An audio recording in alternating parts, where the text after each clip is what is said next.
قبل أسابيع وفي زحمة المقالات اليومية عن تايلور سويفت بتمر معي مادة في صحيفة نيويورك تايمز الأمريكية أثار عنوانها فضولي: الأفريقي الذي انتصر على الصحراء.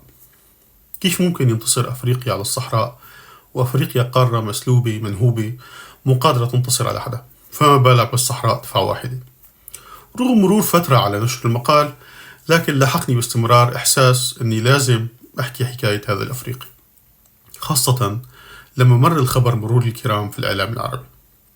بطل الحكاية اسمه يعقوب سوادوغو أو ياكوبا بحسب اللفظ المحلي. يعقوب من بوركينا فاسو، الدولة الأفريقية التي تقع في منطقة الساحل الأفريقي، وتعد الدولة رقم 22 الأفقر في العالم، ومناطقها من المناطق الأندر في الأمطار، وتتعرض لزحف دائم للصحراء الكبرى على أراضيها.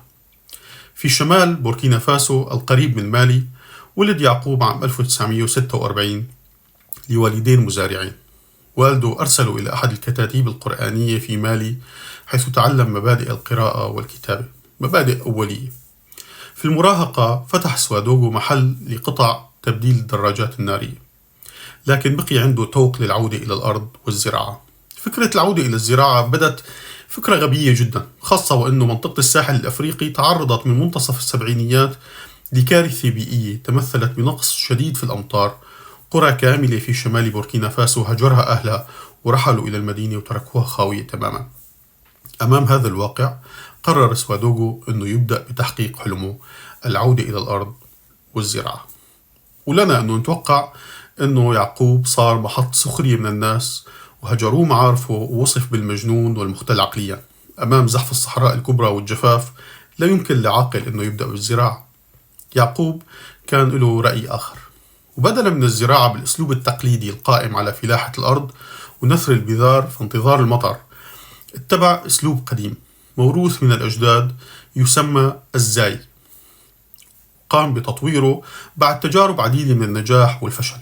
الزاي ببساطة هو بدلا من فلاحة كل الأرض ونثر البذار كما هو معتاد، يقوم المزارع بحفر حفر صغيرة مهمتها تجميع مياه الأمطار النادرة أصلا. هذا الشيء بيعطي النبات أو البذار إمدادات مائية أكبر ولفترة أطول. سوادوغو طور الأمر أكثر، حفر حفر أعمق وأكبر، ووضع في قاعها صخور وسماد وتبن، كما أنه استخدم أيضا النمل الأبيض للمساعدة في تفتيت الأرض إلى جانب البذار. وبعد سقوط الأمطار ساعدت تركيبة حفر الزاي المطورة على بقاء التربة رطبة لأسابيع عديدة بعد المطر.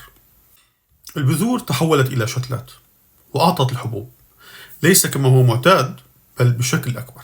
وفي أحد الحوارات قال يعقوب أنه حصل على غلة من الحبوب ب3 أضعاف الكمية المعتادة. نجح بزراعة الحبوب، وهذا النجاح دفعه للتفكير في المرحلة التالية: ليش ما نزرع أشجار؟ وفي منطقة صحراوية يقول في أحد المقابلات أنه ما كان فيها ظل شجرة. بدأ المجنون مجددا مستخدما نفس التقنية، متسلحا بجيشه الصغير المكون من زوجاته 3 وأولاده 27.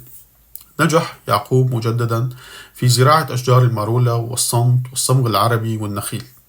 نجاحه ما كان ممكن إخفاؤه بالطبع، وجلب عليه حسد وجشع يلي كانوا بالأمس يوصفوه بالمجنون، وتعرضت أشجاره للحرق أكثر من مرة. غريب الإنسان.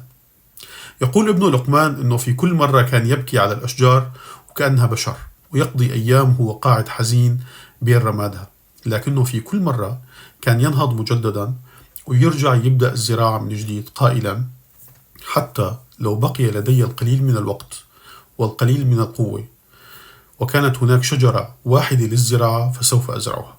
طبعا هاي القناعة بتشف عن شيء من تربية سوادوغو الدينية، وأكيد بعضكم مر عليه الحديث المنسوب للرسول عليه الصلاة والسلام: إن قامت الساعة وبيد أحدكم فسيلة فإن استطاع أن لا يقوم حتى يغرسها فليفعل.